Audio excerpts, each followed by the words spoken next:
The debate on legislation quickly turned into one of the most forceful condemnations yet of the Trump administration's handling of the killing of Renee Good. Congressman Steve Cohen did not mince words, accusing the former president and top administration officials of misleading the American public about what happened in Minneapolis, and he argued that the truth is already visible for anyone willing to look. Thank you. We now will go to Mr. Cohen. Thank you, Mr. Chair. Move to strike the last word. Gentleman's recognized. My friend, Mr. Van Drews, suggested that Democrats always talk about something other than the bill. Unfortunately, he was wrong when Ms. McBath spoke before I did and started talking about the bill. The bill is somewhat like fiddling while Rome burns. I don't want to suggest we're the Grand Ole Opry, even though that's a wonderful institution. But this is fiddling while Rome burns. And what happened in Minneapolis strikes at the heart of this country, strikes at freedom, opportunity to participate in demonstrations. I guess in a way with their car parked there was a demonstration. It was a disapproval of what the government was doing. That officer put his car in reverse. The lady put her car in reverse after an officer came up to her and tried to grab the door and pull it open and yelled the F word at her and said, "Get the F out of the car." That was not the way to approach her. He approached her in a violent way, and she certainly probably feared for her safety. She went in reverse slowly, then she went forward slowly, and she turned her wheels. And then the man shot her, and shot her. And then when she ran into another car, he walked down there slowly, looked in, walked away like the head of a marching band at a pretty good pace, and walked away. This was all on video. Yet the president said that he was taken to the hospital and was seriously hurt when the car hit him. There's no evidence the car hit him, and he walked like he was an Olympic runner when he came back. He didn't go to the hospital. If he did, it was horse manure. What happened to that woman was unjustified, and that's what I've said. I didn't say it was murder. That's for a jury to decide. It's homicide, but it was unjustified. And for Kristi Noem to have said it was domestic terrorism when she was not on the scene and didn't see anything and was cosplaying, and when the president said it was terrorism and that the officer had been hit with the car and was in the hospital, that was lying to the American public. And that was taking that woman's death in without any idea of it giving just, not right now, thank you, sir. That was taking away due process and her right to be heard. I taught police law. I was a police attorney. And not only is it part of what Mr. Raskin raised, Walter Bailey was my cohort on the county commission when he took up the case of Garner v. Tennessee. And we talked about that, and police were taught never to shoot at a moving vehicle. That's what I taught them, because that was the law. And you couldn't shoot unless you were in reasonable fear of death, harm, or great bodily injury to you or someone else. That officer was not in great bodily injury and harm. He put himself in front of the car, and when she drove forward at a slow rate of speed, I don't know what it was very slow, he was on the side. And the other officers had their guns drawn too. So what this committee looks to look at, Mr. Chairman, is we need to look at how these people are trained and what qualifications they have. I've asked in a committee meeting here about 8 months ago for the chairman to ask Ms. Noem about the statement she made, because I'd written her and said, I agree, we need to get murderers, rapists, predators, the worst of the worst off the streets. But you don't seem to be doing that. That's not who you're arresting. And she hasn't responded, and when she did, it was pablum. And I wrote her a second time, and she gave me more pablum.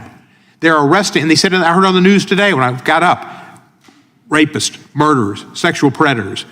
They're arresting people who are here in the country illegally, which is normally a civil offense and a misdemeanor, but that's who they're stopping. Over 90% of their stops are people who have not had a criminal record whatsoever. And the people in Minneapolis don't want it, and the people in Memphis don't want that, and the people throughout this country think it's wrong.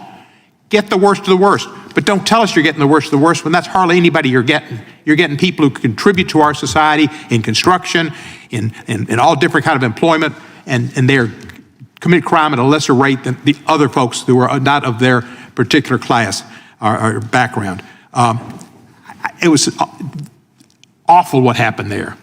And the woman was killed simply because she was on the scene and she was protesting ICE, and ICE took it as a disrespect to them, and the man shot her and killed her. What the president said was wrong, what Noam said was wrong. An investigation needs to take place, but an investigation by the state of Minnesota. And I feel very comfortable with our colleague, former colleague Keith Ellison, the Attorney General of Minnesota, being in charge of that. I know justice will be sought and wrought, and if there's a conviction, there won't be a pardon. Because if it's federal, it's going to be a pardon like this. And what happened was wrong, and that's what we need to talk about. So, Mr. Chairman, I urge you to have a hearing on what are the qualifications. I've heard they've got people in the ICE troops who have criminal records they don't look at. And the advertisements, the last thing before I close, advertisements by ICE on television say, law enforcement officers, if you're not liking the fact that you're held up in your hands, you feel like you're handcuffed by rules and regulations, that you thought you could do something about things when you join the police department, join ICE. The inference is you won't have handcuffs and rules and regulations, and we'll pay you $50,000 as a bonus, and we'll give you general pensions. Join ICE. They're asking people to leave local law enforcement, which is the primary problem in this country, is local law enforcement, and go to work for ICE and have very few restrictions. Make sure they have training. I yield back the balance of my time. Gentleman yields back. I believe the gentlelady from California first, and then we'll go to Georgia. You have? Okay. Was he first? No. I'm just trying to go in order. Chairman, have we called the question on the amendment yet? The amendment and the nature of the substitute. They're striking the last word. Move to strike the last word. Gentleman from Georgia is recognized. Cohen opened by pushing back on claims that Democrats were avoiding discussion of the bill before the committee. He argued that focusing narrowly on legislation while ignoring the broader context of what he called a national crisis was like fiddling while Rome burns. His point was not procedural, it was moral.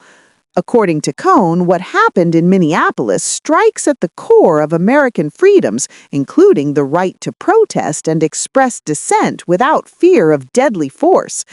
He then turned to the events that led to Renee Good's death, carefully walking through what he said video evidence shows. Cohen described how an ICE officer approached Good's vehicle aggressively, attempting to open her car door while shouting profanities. He argued that this approach alone would reasonably cause fear in any person, particularly a civilian confronted by an armed federal agent. According to Cohen, Good slowly reversed her vehicle, then slowly moved forward, turning her wheels in an apparent attempt to leave the area. He emphasized the word slowly repeatedly to underscore that this was not a high-speed or violent maneuver. Despite that, the officer fired multiple shots, killing her. Cohen highlighted what he described as one of the most disturbing aspects of the footage, the officer's behavior after the shooting. He said the agent calmly walked away from the scene at a normal pace, contradicting claims that he had been struck by the vehicle or seriously injured. Cohen argued that this detail alone undermines the official narrative that the shooting was an act of self-defense. If you value clear explanations of how evidence and official statements can diverge, make sure to subscribe for continued coverage. Cohen then directly accused former President Trump of lying to the American people.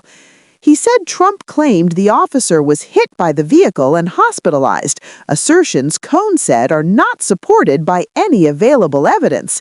He went further, saying that if the officer did visit a hospital, it was not because of injuries sustained in the incident. Drawing on his own background as a former police attorney and instructor, Cohen explained long-standing law enforcement training principles.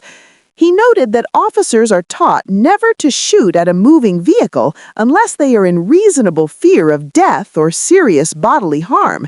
He argued that standard was not met in this case, particularly because the officer placed himself in front of the vehicle and other officers already had their weapons drawn. This moment marked a shift from outrage to oversight. Cohen called on the committee to examine ICE training standards and qualifications.